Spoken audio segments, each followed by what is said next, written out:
அவன் நமக்கு தான் ரேமா கொடுக்க, நம்ம குடும்ப நிலைமை அப்படிதான் இருக்கு. ஆனா நமக்கு தான் வார்த்தை கேட்கப்பட்டிருக்கு. இது நம்ம கூட இருக்கிற மற்றவங்களுக்கு தெரியாது. அவங்க இஷ்டம் போல என்ன, அதே போல நாமும் பயணித்து சமூகத்தை விட்டு விலகிட்டான். இல்ல, தாவீதுக்கு வார்த்தை வருகிறது, வார்த்தை வருகிறது. அந்த வார்த்தை மீகாலுக்கு வரல, அந்த வார்த்தை வேற யாருக்கு? தாவீதுக்கு தான் வருது. தாவீது உட்பிரவேசித்து,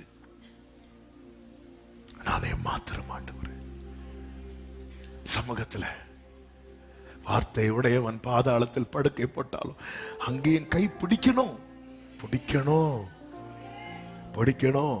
கேயாசி ஆரம்பத்தில் எலிசா விட்டு போகும்போது எலிசாவின் மனம் உடன் பயணித்தது. இரண்டாவது போகும்போது போயிரு, தனியா போறான்.